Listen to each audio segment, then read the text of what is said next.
ഇന്നത്തെ നമ്മുടെ പരിപാടി എന്താണെന്ന് വെച്ചാണല്ലോ അണ്ട തവ മസാല. അതായത് നമ്മൾ ഒരു തവ മസാല, അതായത് നമ്മുടെ നോർത്ത് ഇന്ത്യൻ വിഭവമാണ് സംഭവം. പക്ഷെ നമ്മുടെ വീട്ടിലുള്ള സാധനങ്ങൾ മാത്രമാണ് നമ്മൾ ഇതിൻ്റെ അകത്ത് ഉപയോഗിക്കുന്നത്. അപ്പോൾ ഇത് നമ്മൾ പുഴുങ്ങിയ മുട്ട കണ്ട നമ്മൾ രണ്ടായിട്ട് മുറിച്ച് എല്ലാം റെഡിയാക്കി വെച്ചിട്ടുണ്ട്. അപ്പോൾ ഇത് നമ്മളിങ്ങോട്ട് മാറ്റി വെച്ചിട്ട് ഇതിനാദ്യം ചെയ്യേണ്ട ഒരു പരിപാടിയുണ്ട്. അപ്പോൾ ഇതിനൊരു ഗ്രീൻ മസാല നമ്മൾ ഉണ്ടാക്കിയെടുക്കണം. അപ്പോൾ അതിനുവേണ്ടി നമ്മൾ കുറച്ച് മല്ലിയില എടുത്തിട്ടുണ്ട്, പിന്നെ ഒരു 5-8 നമ്മുടെ വെളുത്തുള്ളി, പിന്നെ നല്ല എരിവുള്ള 2 മുളക്, പിന്നെ ഒരു ഇഞ്ചി. അപ്പോൾ ഇതെല്ലാം കൂടെ നമുക്ക് ആദ്യം ഒന്ന് ചതച്ചെടുക്കണം. ഒന്നെങ്കിൽ മിക്സിയിൽ അടിച്ച് പേസ്റ്റ് ആക്കുക, അല്ലെങ്കിൽ ചതച്ചെടുക്കുക. ഇത് എന്തെങ്കിലും ചെയ്താൽ മതി, സംഭവം ചതഞ്ഞ് കിട്ടണം, അത്രേ ഉള്ളൂ. ആദ്യം നമുക്ക് ചതച്ചെടുക്കാം. അപ്പോൾ നമ്മൾ നമ്മുടെ ചതയ്ക്കാനായിട്ട് നമ്മുടെ സാധനം എടുത്ത് വെച്ചിട്ടുണ്ട്. ഇതിൻ്റെ അകത്തോട്ട് ഇതിടുക, നമ്മുടെ മുളക് ഇടുക, വെളുത്തുള്ളി ഇടുക, ഇഞ്ചി ഇടുക, എല്ലാ സാധനവും കൊണ്ട് നമുക്ക് ഇട്ട് കൊടുത്തിട്ട്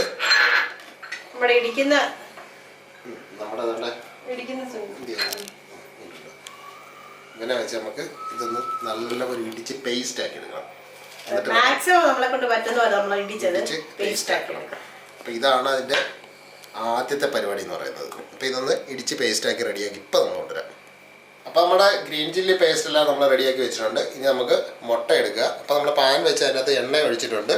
അപ്പോൾ എണ്ണ ഏകദേശം ചൂടായി. നല്ല ഹൈ ഫ്ലെയിമിൽ ആക്കി വെച്ചതിന് ശേഷം നമ്മൾ ഈ മുട്ട ഉണ്ടല്ലോ വളരെ കെയർ ആയിട്ട് തന്നെ ഇങ്ങനെ കമഴ്ത്തി അങ്ങോട്ട് ഇടണം. ഓരോന്നോരോന്നായിട്ട് ഇങ്ങനെ കമഴ്ത്തി വെക്കുക. അതിനുശേഷം ചെറുതായിട്ട് അരിഞ്ഞ പച്ചമുളക് ഉണ്ടല്ലോ, പച്ചമുളക് നമ്മൾ നല്ല പൊടി പൊടിയായിട്ട് അരിഞ്ഞെടുത്ത പച്ചമുളക് അത് നമ്മൾ ഇതിന്റെ പുറത്തോട്ട് ഇങ്ങനെ ഇട്ടു. എന്നിട്ട് നമുക്ക് ഇനി നമ്മൾ എടുത്തിരിക്കുന്നത് പറഞ്ഞാല് ഒരു അരനുള്ളു കാശ്മീരി മുളക്, മഞ്ഞപ്പൊടിയുണ്ട്, ഉപ്പുണ്ട്. അപ്പൊ നമുക്ക് ഇത് വളരെ കുറച്ച് മാത്രമേ മതി ഇട്ടിട്ടുള്ളൂ. അപ്പൊ അത് നമുക്ക് ചേർത്ത് കൊടുക്കാം. അപ്പോൾ നമ്മൾ മുളക് പൊടിയും നമ്മുടെ മഞ്ഞപ്പൊടിയും ഉപ്പും എല്ലാം ഇട്ടിട്ടുണ്ട്. അപ്പോൾ ഇത് ഏകദേശം 1 മിനിറ്റ് നമ്മൾ ഇതിനകത്ത് നല്ല ഹൈ ഫ്ലെയിമിലൊന്ന് ഫ്രൈ ചെയ്യണം. അതിനുശേഷം നമുക്കിതിനെ വളരെ കെയർ ആയിട്ടൊന്ന് തിരിച്ചിടണം. സംഭവം ഇത് തിരിച്ചിടുമ്പോൾ ശ്രദ്ധിക്കണം, ഇതിൻ്റെ മഞ്ഞ ചിലപ്പോൾ മുറിച്ച് വെച്ചിരിക്കുന്നുണ്ട്, ചിലപ്പോൾ ഇളകി വരും. അപ്പോൾ അത് പോകാതെ വളരെ കെയർ ആയിട്ട് നമുക്കിതൊന്ന് തിരിച്ചിടണം. ഇങ്ങനെ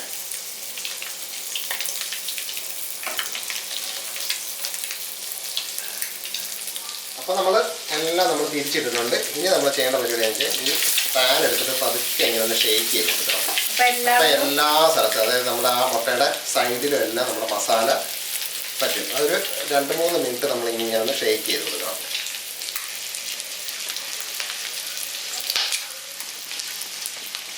അപ്പോൾ നമ്മുടെ മുട്ട അത്യാവശ്യം നല്ല റെഡി ആയിട്ടുണ്ട്. അപ്പോൾ ഇനി നമുക്കിതൊരു പാത്രത്തിലേക്ക് നമുക്ക് മാറ്റി വെക്കണം. അതാണ് നമ്മുടെ അടുത്ത പരിപാടി എന്ന് പറയുന്നത്. എന്നിട്ട് വേണം നമുക്ക് ബാക്കി ഗ്രേവി റെഡിയാക്കാനുണ്ട്. അപ്പോൾ ഇത് നമുക്ക് ഈ പാത്രത്തിലേക്ക് നമുക്കിത് മാറ്റി വെക്കാം. അപ്പോൾ നമ്മൾ മുട്ട മുഴുവൻ കോരി ഒരു പാത്രത്തിലേക്ക് മാറ്റി വെച്ചിട്ടുണ്ട്. അപ്പോൾ അതേ പാൻ തന്നെ ഇവിടെ ഇരിപ്പുണ്ട്. അപ്പോൾ നമ്മൾ ഇത്ര നേരം ഹൈ ഫ്ലെയിമിലാണ് നമ്മൾ ചെയ്തുകൊണ്ടിരുന്നത്. അപ്പോൾ നമ്മൾ ലോ ഫ്ലെയിമിലാക്കിയിട്ട് എന്നിട്ട് അതേ ഇതിലേക്ക് തന്നെ നമ്മൾ 1 ടേബിൾ സ്പൂൺ എണ്ണയും കൂടെ അങ്ങോട്ട് ഒഴിച്ചു കൊടുക്കുക. അപ്പോൾ ആ എണ്ണ ഒന്ന് ചൂടായി വരണം. ഓൾറെഡി നമ്മുടെ പാൻ ചൂടായിരിക്കുകയാണ്. അപ്പോൾ അതുകൊണ്ട് എണ്ണ പെട്ടെന്ന് ചൂടായിക്കോളും. അപ്പോൾ അതിലേക്ക് നമുക്ക് ആദ്യം ചേർക്കേണ്ടതെന്ന് വെച്ച് കഴിഞ്ഞാൽ നമ്മുടെ ജീരകമാണ്, നമ്മുടെ നല്ല ജീരകം. അപ്പോൾ അത് നമ്മൾ ഒരു നുണ്ട അങ്ങോട്ട് ചേർത്ത് കൊടുക്കുക. ഏകദേശം ഒരു 1/4 ടീസ്പൂണോളം എടുത്ത് അതങ്ങോട്ട് ചേർത്ത് കൊടുക്കുക. അതിനുശേഷം നമ്മൾ ഇത് ഒരു 3 സവോള, അത് നമ്മൾ ചെറുതായിട്ട് അരിഞ്ഞെടുത്തതാണ്. അപ്പോൾ അതങ്ങോട്ട് ചേർത്തിട്ട് നമുക്കിതൊന്ന് നല്ല ഗോൾഡൻ ബ്രൗൺ ആവുന്ന വരെ നമുക്കിത് വഴറ്റിയെടുക്കണം.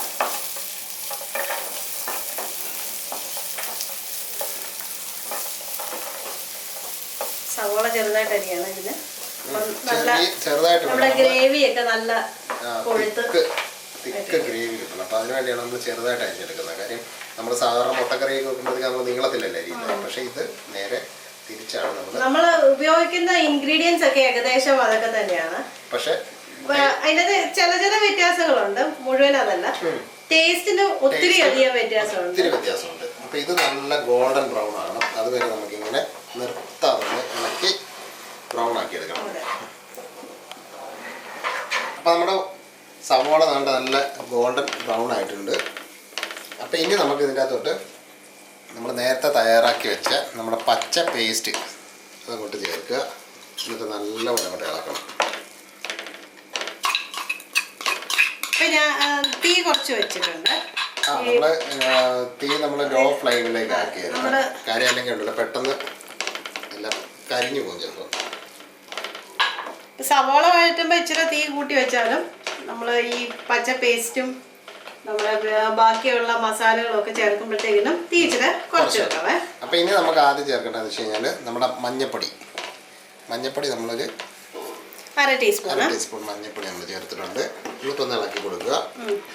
ഇനി നമ്മുടെ കാശ്മീരി മുളക് പൊടിയാണ് നമ്മൾ എടുത്ത് വെച്ചിരിക്കുന്നത്. അപ്പം ഈ കാശ്മീരി മുളക് പൊടി നമ്മളങ്ങോട്ട് ചേർത്ത് കൊടുക്കുക. ഇത് ഏകദേശം ഒരു ടേബിൾ സ്പൂണോളം ഉണ്ട്. അതിന് വലിയ എരി കാര്യങ്ങളൊന്നും ഇല്ല. കളർ വേണമല്ലോ നമ്മുടെ കറിക്ക്. അപ്പം അതിന് വേണ്ടിയാണ് കളറിന് വേണ്ടിയാണ്. അപ്പം അതൊന്ന് അതിൻ്റെ ഒരു പച്ചമണം മാറുന്നവരൊന്ന് ഇളക്കി കൊടുക്കണം. ഇനി നമുക്ക് മല്ലിപ്പൊടി നമ്മൾ അര ടീസ്പൂൺ എടുത്തിട്ടുള്ള. കൂടുതൽ നമ്മൾ കാശ്മീരി മുളക് പൊടി എടുത്തിരിക്കുന്നത്. കാര്യം നമ്മുടെ എന്താ പറയുക കളറിനും ആ ഒരു കൊഴുപ്പിനൊക്കെയാണ് നമ്മൾ കാശ്മീരി മുളക് പൊടി എടുക്കുന്നത്.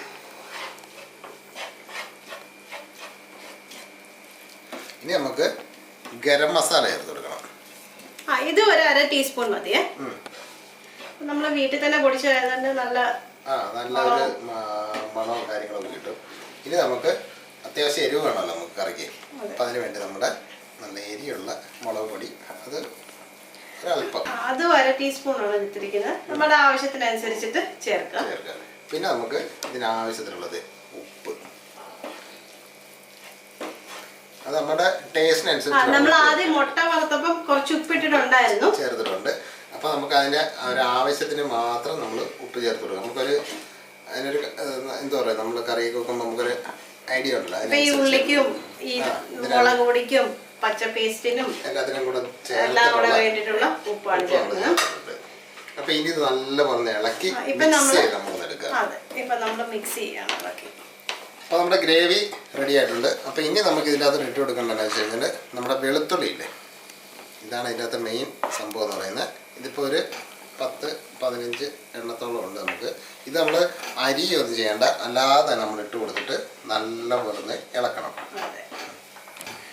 ഈ ലാസ്റ്റിൽ നമ്മൾ ഈ ചേർക്കുന്ന ഈ വെളുത്തുള്ളിക്ക് ഈ ഒരു കറിയുടെ മെയിൻ സാധനം അതാണ് അതിൻ്റെ ഒരു ടേസ്റ്റ് എന്ന് പറയുന്നത്. അപ്പോൾ അത് നമ്മൾ ചേർക്കുന്നുണ്ട്. അപ്പം നല്ലപോലെ ഇളക്കുക. അതിനുശേഷം നമ്മൾ ചൂടുവെള്ളം കുറേശ്ശെയായിട്ട് അപ്പൊ നമ്മൾ ഇച്ചിരി തീ കൂട്ടി വെക്കണം. എന്നിട്ട് വേണം ചൂടുവെള്ളം ഒഴിച്ചു കൊടുക്കാൻ. എന്നിട്ട് നന്നായിട്ട് ഇളക്കണം. കുറേശ്ശെ വേണം നമ്മൾ ചൂടുവെള്ളം ഒഴിച്ചു കൊടുക്കാനായിട്ട്. ഓരോ പ്രാവശ്യം നമ്മളിതൊരു ഒരു പ്രാവശ്യം ഒഴിച്ചിട്ട് നല്ലതായിട്ട് ഇതിലെല്ലാം ഇളക്കി പിടിപ്പിച്ച് വെച്ചിട്ട് വീണ്ടും സ്വല്പം കൂടെ ഒഴിക്കുക.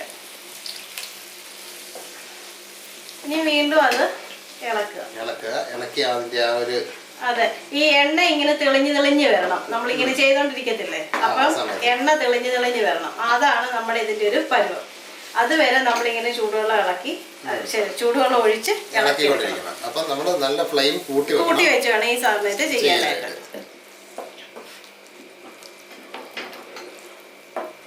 അപ്പം ശ്രദ്ധിക്കണം, നമ്മൾ തണുത്ത വെള്ളം ഒഴിക്കരുത്, ചൂടുവെള്ളം തന്നെ ഒഴിക്കണം. എന്നാലേ അതിൻ്റെ ആ ഒരു എന്താ പറയുന്നത്, അതെ, അല്ലെങ്കിൽ പെട്ടെന്ന് നമ്മൾ ഈ വെന്ത് വെച്ചിരിക്കുന്ന എല്ലാം തണുത്ത് പോകില്ലേ, അതെ, അതിന്റെ പച്ച ഒരു ചൊവ്വയിലേക്ക് വരും. അപ്പൊ അത് കാരണം നമ്മള് ചൂടുവെള്ളം തന്നെ ഇളക്കുന്നത്.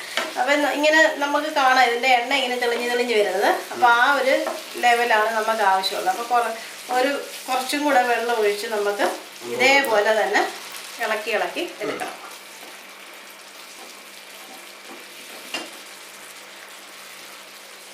അപ്പോൾ നമ്മുടെ ഗ്രേവി ഏകദേശം നന്നായിട്ട് വരുന്നുണ്ട്. അപ്പോൾ ആ എണ്ണയൊക്കെ ഇങ്ങനെ സൈഡിൽ കൂടെ ഒക്കെ തെളിഞ്ഞ് റെഡിയായി വരുന്നുണ്ട്. ആ എണ്ണ തെളിഞ്ഞ് വരുന്നതാണ് അതിൻ്റെ ഒരു പരുവം. അതുവരെ നമ്മളിങ്ങനെ നിർത്താതെ ഇളക്കി കൊടുക്കണം. അല്ലെങ്കിൽ ഉണ്ടല്ലോ അടിയിൽ പിടിക്കാനും കരിഞ്ഞു പോകാനൊക്കെ സാധ്യതയുണ്ട്. അപ്പം നിർത്തരുത്, ഇളക്കുന്നത് നമ്മളെപ്പോഴും ശ്രദ്ധിച്ചോളാം. അപ്പം നമ്മുടെ ഗ്രേവി നന്നായിട്ട് തിളച്ച് വന്നിട്ടുണ്ട്. അപ്പോൾ ഇനി നമുക്ക് ഇതിനകത്ത് ചേർക്കേണ്ട എന്താണെന്ന് വെച്ച് കഴിഞ്ഞാൽ നമ്മുടെ വാളംപുളി ഇല്ലേ, വാളംപുളി പൾപ്പ് വാളംപുളി നന്നായിട്ട് പിഴിഞ്ഞ് റെഡിയാക്കി വെച്ചിരിക്കുന്നതാണ്. അപ്പോൾ അത് ഇതിൻ്റെ അകത്തോട്ട് നമുക്കിങ്ങനെ ചേർത്ത് കൊടുക്കുക. എന്നിട്ട് നല്ലപോലെ ഇളക്കണം. ഇപ്പോഴും തീ നല്ല ഹൈ ഫ്ലെയിമിലായിരിക്കണം. നന്നായിട്ട് ഇളക്കണം. നന്നായിട്ട് ഇളക്കാന്ന് വെച്ചാൽ നമ്മൾ വാളംപുളി ഒഴിച്ചാണ്ട് ഒന്ന് ആ തിളയൊന്നും നിന്നില്ലേ, ഇപ്പൊ വീണ്ടും തിളക്കാം. അപ്പൊ വാളംപുളി എടുക്കുമ്പോൾ ഒരു ചെറിയൊരു ബോള്, അതൊന്ന് നമ്മുടെ ഒരു നെല്ലിക്ക വലിപ്പമൊന്നും വേണ്ട, അതിനേക്കാളും ചെറിയൊരു ഇത് വലിപ്പത്തില് അതൊന്ന് പിഴിഞ്ഞെടുത്ത് വെച്ചാൽ മതിയേ. അതിൽ കൂടുതൽ വേണ്ട, നമുക്ക് ഒത്തിരി പുളി വേണ്ട, എന്നാൽ ചെറിയൊരു പുളിയും മതി. അപ്പൊ നമുക്ക് ഇതിന്റെ ഉപ്പും ഇതെല്ലാം കറക്റ്റ് ആണോ എന്ന് അറിയണമല്ലോ. അപ്പൊ ഒന്ന് ടേസ്റ്റ് ചെയ്ത് നോക്കാം നമുക്ക്.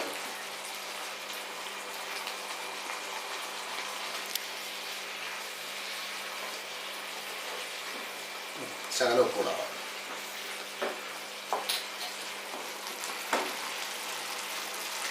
അപ്പൊ ഈ ഒരു സ്റ്റേജിൽ നമുക്ക് ടേസ്റ്റ് ചെയ്ത് നോക്കിയിട്ട് നോക്കണം. കാര്യം ഉപ്പും കാര്യങ്ങളൊക്കെ നമുക്ക്, അതെ, നമ്മള് മുട്ട ഇട്ട് ഇതിൻ്റെ അത് പിന്നെ ഇട്ട് കഴിഞ്ഞിട്ട് നമുക്കത് ഇളക്കാനായിട്ടൊക്കെ ബുദ്ധിമുട്ടാണ്. അപ്പൊ അതുകൊണ്ട് ഈ ഒരു സ്റ്റേജിൽ തന്നെ നമ്മളെല്ലാം കൃത്യമായിട്ട് പാകപ്പെടുത്തിയിട്ട് വേണം ചെയ്യുന്നത്. ഇനിയിപ്പോൾ നമുക്കുണ്ടല്ലോ, നമ്മൾ നേരത്തെ റെഡിയാക്കി വെച്ച മുട്ടയില്ലേ, അതിങ്ങനെ നമുക്ക് ഓരോന്നോരോന്നായിട്ട് അതിങ്ങനെ കമഴ്ത്തി വേണം ഇടാനായിട്ട്. അത് ശ്രദ്ധിച്ചോണം.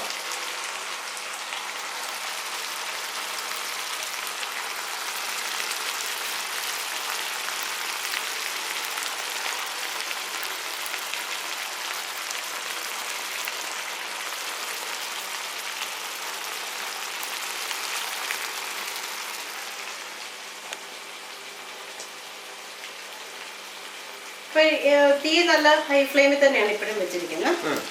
ഇനി നമുക്കൊരു 1 മിനിറ്റ് ഒന്ന് ഇതേ രീതിയിൽ ഒന്ന് കുക്ക് ചെയ്യണം. അപ്പോൾ നമ്മൾ ഏകദേശം 1 മിനിറ്റ് നമ്മൾ നല്ലപോലെ തിളച്ച് സംഭവം നമ്മുടെ ഗ്രേവി. അപ്പോൾ ഇനി നമുക്കുണ്ടല്ലോ ഈ മുട്ടയൊക്കെ നമുക്കൊന്ന് തിരിച്ചിടണം. അപ്പോൾ നമ്മൾ നല്ല കെയർ ആയിട്ട് വേണം തിരിച്ചിടാനായിട്ട്. വളരെ ഡെലിക്കേറ്റ് ആയിട്ടുള്ള സാധനമാണ്. ഡെലിക്കേറ്റ് എന്ന് വെച്ച് കഴിഞ്ഞാൽ അതിൻ്റെ അകത്തൊന്ന് നമ്മുടെ മഞ്ഞക്കരു, അതെ, നമ്മളിത് മുറിച്ചത് കൊണ്ടാണ് ഇത്രയും ഒരു സാഹസികത കാണിക്കേണ്ടത്, അല്ലെങ്കിൽ നമുക്ക് വലിയ പ്രശ്നമില്ലാതെ. അപ്പൊ ഈ എണ്ണയൊക്കെ തെളിഞ്ഞു വന്നിട്ടുണ്ട്. എണ്ണ തെളിഞ്ഞാലേ നമ്മുടെ കുക്കിംഗ് പെർഫെക്റ്റ് ആയി നമുക്ക് മനസ്സിലാക്കാൻ പറ്റുന്നത്. അതാണ് ഒരു നമ്മുടെ മനസ്സിലാക്കുന്ന ഒരു സ്റ്റേജ്. അപ്പൊ എണ്ണ തെളിയുന്നുണ്ടോ എന്ന് മാത്രം ശ്രദ്ധിച്ചാൽ മതി. അങ്ങനെ ആയി കഴിയുമ്പോൾ നമ്മള് മുട്ടയൊക്കെ ഒന്ന് മറിച്ചിടുക.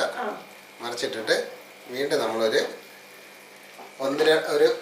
ലോ ഫ്ലെയിമിൽ ഒരു സെക്കൻഡ് ഒന്ന് 1 മിനിറ്റ് ഒന്ന് വെക്കുക. അതിനുശേഷം നമുക്ക് ഈ ഫ്ലെയിം അങ്ങ് ഓഫ് ചെയ്യാം. 1 മിനിറ്റിന് ശേഷം നമുക്ക് ഫ്ലെയിം ഓഫ് ചെയ്യാം. അപ്പൊ നമ്മുടെ പരിപാടി എല്ലാം കഴിഞ്ഞു. ഇനി ഏറ്റവും അവസാനം നമ്മൾ ഇത് നമ്മുടെ മല്ലിയില നമ്മൾ അരിഞ്ഞ് റെഡിയാക്കി വെച്ചിരിക്കുന്നതാണ്. അപ്പൊ അതൊന്ന് ഇങ്ങനെ പതുക്കെ പതുക്കെ ഇട്ട് കൊടുത്ത് റെഡിയാക്കുക. അപ്പൊ ഇതിൻ്റെ അകത്ത് ഈ മല്ലിയിലയും ഇട്ട നമ്മുടെ വെളുത്തുള്ളി അതാണ് ഇതിൻ്റെ അകത്ത്. ഇത് രണ്ടുമാണ് ഇതിൻ്റെ അകത്ത് മെയിൻ ഹൈലൈറ്റ് ആയിട്ടുള്ള ഇൻഗ്രീഡിയൻസ്. അപ്പൊ നമ്മുടെ ATM റെഡി ആയിട്ടുണ്ട്. അതായത് അണ്ട തവ മസാല. അപ്പൊ ഇനി നമുക്ക് ഇതിന്റെ ടേസ്റ്റ് നമുക്ക് നോക്കണം. അപ്പൊ നമ്മൾ എടുത്തിരിക്കുന്ന നമ്മുടെ സാൻഡ്വിച്ച് ബ്രെഡാണ്. അപ്പൊ അതിങ്ങനെ നമ്മുടെ ഇടങ്കയിൽ പിടിക്കണം. അതിനുശേഷം നമ്മൾ മധുരമില്ലാത്ത ബ്രെഡാണ്. ഇങ്ങനെ അങ്ങോട്ട് എടുക്കുക. അതിനുശേഷം ഗ്രേവി അങ്ങോട്ട് എടുക്കുക. അതിനുശേഷം നമുക്ക് വേണമെങ്കിൽ ഇതിന്റെ പുറത്ത് ഒരെണ്ണം കൂടെ വെക്കാം. എന്നിട്ട് ഇങ്ങനെ അങ്ങോട്ട് ചുരുട്ടുണ്ടോ? എനിക്ക് ചുരുട്ടാതെ വേണമായിരുന്നു. എന്റെ കൈ പൊള്ളുന്നു. എന്റെ കൈയൊക്കെ പൊള്ളുന്നു.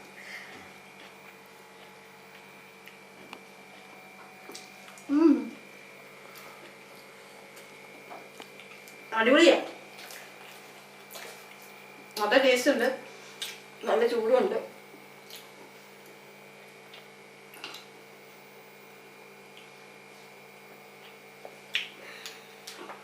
എല്ലാരും ട്രൈ ചെയ്ത് നോക്കേണ്ട ഒരു റെസിപ്പി തന്നെയാണ്. നല്ല ടേസ്റ്റ് എന്ന് പറഞ്ഞു കഴിഞ്ഞാൽ നമുക്ക്, അതായത് നമ്മുടെ ഈ ബ്രെഡ് ഒന്ന് ചൂടാക്കി എടുക്കുകയാണെന്നുണ്ടെങ്കിൽ ഉണ്ടല്ലോ, ബ്രെഡ് ചൂടാക്കിയാലും ഇതിലൂടെ ചപ്പാത്തി ആണെങ്കിലും നല്ല, ചപ്പാത്തി ആണെങ്കിലും കൊള്ളാം. നമ്മൾക്ക് മറ്റേ പാവില്ലേ, പാവാണേലും നല്ലതായിരിക്കും. എന്താണേലും കൊള്ളാം. മധുരം ഇല്ലാത്ത ബ്രെഡ് ആയിരിക്കും നല്ലത്. ഇതിപ്പോൾ നമ്മൾ സാൻഡ്വിച്ച് ഉണ്ടാക്കുന്ന ബ്രെഡാണ് വാങ്ങിച്ചത്. അപ്പോൾ അത് കാരണം ഉണ്ടല്ലോ പറഞ്ഞറിയിക്കാൻ പറ്റാത്ത ടേസ്റ്റാണ്. സംഭവം തയ്യാറാക്കിയോ. നമ്മുടെ എല്ലാവരുടെ വീട്ടിലുള്ള സാധനങ്ങളല്ലേ ഇതെല്ലാം. നോർത്ത് ഇന്ത്യൻ ഡിഷാന്ന് പറഞ്ഞാലും നമ്മുടെ വീട്ടിലുള്ള എല്ലാ സാധനങ്ങളും മാത്രമേ ഉള്ളൂ. അപ്പോൾ ഇന്ന് തന്നെ മാർക്കറ്റിൽ പൊക്കോളൂ, മുട്ട മേടിച്ചോളൂ, ഈ സംഭവം റെഡിയാക്കിക്കോ. എന്നിട്ട് നമുക്ക് അതിൻ്റെ ഫീഡ്ബാക്ക് ഒന്ന് പറയണം. അപ്പം അതുകൂടാതെ തന്നെ മറ്റേ നമ്മുടെ വീഡിയോ ഒക്കെ ഒന്ന് ലൈക്ക് ചെയ്യണം, ചാനലൊക്കെ ഒന്ന് സബ്സ്ക്രൈബ് ചെയ്യണം. അപ്പം നാളെ നമുക്ക് വേറൊരു വ്യത്യസ്തമായൊരു റെസിപ്പി ആയിട്ട് നമ്മൾ വരുന്നതായിരിക്കും. അപ്പോൾ ഇന്ന് നമ്മൾ ATM, അതായത് അണ്ട തവ മസാല. അപ്പോൾ എല്ലാവർക്കും bye bye. By.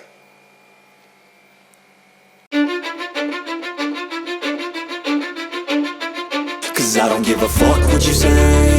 Yeah, I'ma do shit my way. So you can go kick rocks, I'ma stack bricks up, build what I want to make. Yo, I got a lot of shit to say, so I'ma do this every day. I'll be writing things until I'm fucking buried in my grave.